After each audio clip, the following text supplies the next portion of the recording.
Hello friends, welcome back on my channel. So friends, मैं बहुत ही अच्छी हूँ। होप सो आप भी बहुत अच्छे होंगे। और जैसा कि बारिश का मौसम चल रहा है तो आप सब अपने हेल्थ का और खाने का दोनों का ख्याल रखिए। और good evening and good evening. So friends, आज हम बात करेंगे ना छोटी की मात्रा और बड़ी की मात्रा में कैसे स्टेप्स फॉलो करके मैं अपने स्टूडेंट्स को सिखाती हूँ ताकि वो पूरे लाइफ टाइम ना भूलें। तो हम बात करने वाले हैं इस वीडियो में छोटी की मात्रा और बड़ी की ई की मात्रा के शब्द, उनकी रीडिंग, उनकी राइटिंग और उनकी सेंटेंस मेकिंग। तो इस वीडियो में सारे टिप्स एंड ट्रिक्स की बात की जाएगी, किस तरह आप अपने स्टूडेंट्स को या अपने बच्चों को सिखा सकते हैं। तो इस वीडियो को आप पूरा एंड तक देखिए ताकि आप भी, आपका बच्चा भी मात्राएं कभी भी ना भूले। तो हम बात करते हैं। देखिए, यहाँ पे मैंने डिफ्रेंशिएट करने के लिए मैंने नोट डाउन किया हुआ था। देखिए, छोटी की मात्रा और बड़ी की मात्रा, मात्राएं हमारी दो होती हैं। अब ये आप पे डिपेंड करता है कि आप अपने स्टूडेंट्स को या बच्चों को किस तरह सिखाते हैं। आप पहले उनको छोटी की मात्रा सिखाते हैं, फिर बड़ी की मात्रा सिखाते हैं, या फिर दोनों को कंबाइन करके सिखाते हैं। बट बेटर होगा कि आप दोनों को ना, मतलब कंबाइन तो कीजिए, बट जब वो दोनों मात्रा सीख जाए। कंबाइन आपको कब करना है? पहले आपको उनको छोटी की मात्रा सिखानी है, देन आपको उनको बड़ी की मात्रा सिखानी है। और फिर जब वो दोनों सीखते हैं फिर आपको उनको कंबाइन, यानी छोटी की मात्रा और बड़ी की मात्रा कंबाइन करके सिखाना है।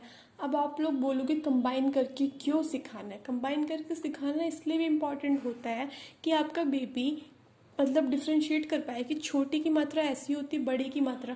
अगर आप मेरे वाले स्टेप्स फॉलो करोगे तो मेक श्योर आप, मैं प्रॉमिस कर रही हूँ कि आपका बेबी कभी भी नहीं भूलेगा और कभी भी कंफ्यूज नहीं होगा कि छोटी की मात्रा कहाँ लगेगी, बड़ी की मात्रा कहाँ लगेगी। तो चलिए हम बात करते हैं ज़्यादा टाइम ना वेस्ट करते हुए। देखिए, छोटी की मात्रा फर्स्ट आपको उनको बताना है कि छोटी की ई की मात्रा हमारी आगे से लगती है, फॉरवर्ड। ठीक है, कैसे लगती है? हमारी आगे से। ठीक है, फिर आपको उनको इस तरह से शब्द देने हैं, जैसे कि छोटी की मात्रा पे की देने के बाद फिर आपको उनको समझाना है कीला। अब मैं आपको स्टेप्स बता रही हूँ कि आपको कैसे फॉलो करना है। और बड़ी की मात्रा कैसे समझानी है आपको। बड़ी की मात्रा में क्या डिफरेंस, मेजर डिफरेंस यही होता है कि छोटी की मात्रा आगे से और बड़ी की मात्रा पीछे से लगती है। और एक और डिफरेंस होता है, वो होता है साउंड का। साउंड का डिफरेंस हमारा बहुत ज़्यादा मैटर करता है। बच्चे यहीं पे कंफ्यूज होते हैं कि उनको कहाँ पे बड़ी की मात्रा और कहाँ पे छोटी की मात्रा लगानी है। तो बड़ी की मात्रा, सॉरी, छोटी की मात्रा कहाँ पे लगती है? जहाँ पे हमारा हल्का साउंड आ रहा है, जैसे कि कील। कील, इसमें देखिए हमारा मुंह ज़्यादा नहीं खुल रहा, कील। इसमें हमें पता लग रहा है कील, यानी का पे ई की मात्रा और ज़्यादा मुंह नहीं खुल रहा तो छोटी ई की मात्रा। ठीक है, इस तरह समझाना है आपको अपने स्टूडेंट्स या बच्चों को। और बड़ी की मात्रा में देखिए, बड़ी की मात्रा में जैसे मैंने लिया की माँ, की माँ, की के बाद हमारा मुंह की माँ, यानी की हमारा लंबा खिंच रहा है। इसका मतलब है कि यहाँ पे बड़ी की मात्रा आएगी। इस स्टेप को समझाने में सबसे ज़्यादा प्रॉब्लम होती है टीचर्स को या फिर उनके पेरेंट्स को, अपने बच्चों को या फिर स्टूडेंट्स को। यहाँ पे बच्चे को क्लैरिफाई करना बहुत ज़्यादा ज़रूरी होता है, क्योंकि यही से पता लगता है कि जब आप उनको डिक्टेट करोगे तो किस तरह की मात्रा, कौन सी मात्रा यूज़ करें, छोटी की कि बड़ी की। तो होप सो आप समझ पाए होंगे। मैं थोड़ा सा और समझाती हूँ आपको छोटी की मात्रा। जैसे छोटी की मात्रा में देखिए कील, इसमें हमारा मुंह ज़्यादा नहीं खुल रहा, कील। खिल, मिल, देख रहे हैं ना आप, इसमें हमारा मुंह ज़्यादा नहीं खुल रहा है। मिल, मिल, मिल। ठीक है, जैसे कि मैंने लिखा सी माँ, सी माँ, सी के बाद हमारा मुंह लंबा खुल रहा है। जी ना, ठीक है ना, जी के बाद हमारा मुंह लंबा खुला है। इट मीन्स कि हमारी बड़ी की मात्रा आएगी। यहाँ पे आप लोग साउंड्स जब आप सिखाएं ना तो आप टाइम ले सकते हैं, 2 से 3 दिन का टाइम ले सकते हैं अपने बच्चों को समझाने के लिए। ठीक है, तो अब मैं आपको स्टेप्स बताती हूँ कि किस स्टेप्स में आपको क्या क्या चीज़ें फॉलो करनी है। तो देखिए, फर्स्ट आपकी वर्कशीट रहेगी किस तरह की, एक मिनट, फर्स्ट फर्स्ट वर्कशीट आपको होप सो क्लियर दिख रहा होगा, एक मिनट में ब्लैक पेन। फर्स्ट वर्कशीट आपकी कुछ इस तरह की होनी चाहिए, मतलब आपको वर्कशीट बनाइए या फिर कॉपी में दीजिए, ये आप पे मैटर करता है, क्योंकि हमें वर्कशीट बनाते हैं हम इसलिए कि बेबी से थोड़ा इंटरेस्ट आए, बट अगर आपको सिखाना, आपको बेबी पढ़ने में इंटरेस्टेड है तो आप कॉपी में भी दे सकते हैं, और हमें मेन मोटो तो हमारा लर्निंग से होता है ना, तो हाँ बस आप उसको थोड़ा कलरफुल रखिए, क्योंकि कलरफुल चीज़ें बच्चे जल्दी थोड़ा सा अट्रैक्ट भी होते हैं, खुद को भी अच्छा लगता है, बच्चों को भी अच्छा लगता है। तो देखिए मैंने यहाँ पे फर्स्ट आपको इस तरह की वर्कशीट रेडी करनी है। ये चीज़ जो मैंने लिखी है ये आपको नहीं लिखनी है, ये आपका बेबी लिखेगा या फिर आपका स्टूडेंट लिखेगा। आपको उनको बोलना है, ये छोटी की मात्रा बताना भी है कि छोटी की मात्रा पे का पे छोटी की मात्रा लगेगी तो क्या बनेगा की, माँ पे छोटी की मात्रा लगेगी तो क्या बनेगा मी, ना पे छोटे की मात्रा लगेगी तो क्या बनेगा नी। और एक चीज़ का ध्यान रखिएगा कि उनको बताइए छोटी की मात्रा आगे से लगती है, बार बार इस चीज़ को रिपीट कीजिए। जैसे फर्स्ट डे आपने 2 से 3 टाइम्स रिपीट किया, देन सेकेंड, देन थर्ड, जब तक आप छोटी की मात्रा सिखाए तब तक रिपीट करिए, ताकि उनके माइंड में ना ये चीज़ फिट हो जाए, फिर उनको याद करने की ज़रूरत नहीं पड़ेगी। ठीक है। जा पे छोटी की मात्रा जी, पा पे छोटी की मात्रा पी, ला पे छोटी की मात्रा ली, हा पे छोटी की मात्रा ही, भा पे छोटी की मात्रा भी, गा पे छोटी की मात्रा गी। तो कुछ इस तरह की वर्कशीट है, आप देख पा रहे हैं। ये आपको फर्स्ट डे देनी है जब आपको मात्रा सिखानी है। इसके बाद का स्टेप मैं आपको बताती हूँ। जब आपका बेबी ये सीख जाए, तो मैंने आपको कई बार बताया हुआ है कि आपको वर्ड्स देने होते हैं, जैसे कि आपने दिया मिल, फिर आपने दिया खिल, फिर आपने दिया सिल। तो इस तरह राइमिंग में वर्ड्स दीजिए और बच्चों को बोलिए कि पूरा पेज पे लिखे और उसको बोल बोल के लिखे। ठीक है।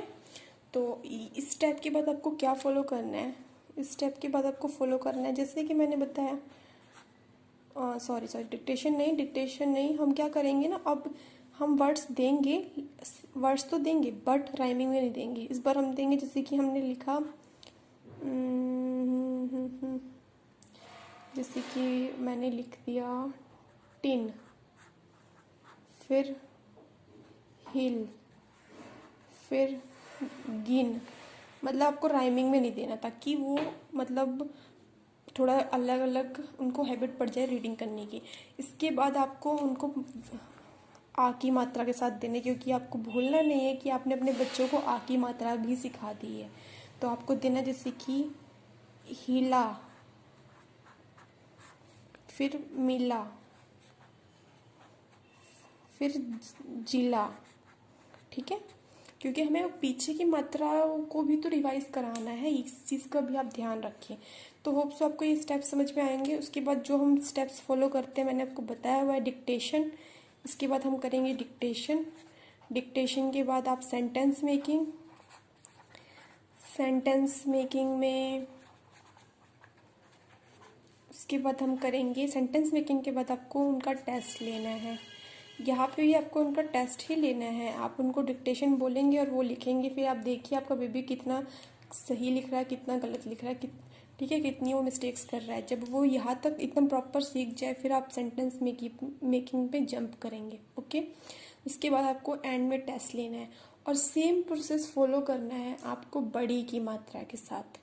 और बड़ी की मात्रा सिखाने से पहले ना आपको एक मेजर चीज़ उनको मैंने बताया, साउंड का डिफरेंस ज़रूर समझाइएगा। एक दिन लीजिएगा साउंड के डिफरेंस में, ताकि वो समझ पाए कि बड़ी की मात्रा कहाँ लगानी है और छोटी की मात्रा कहाँ लगानी है।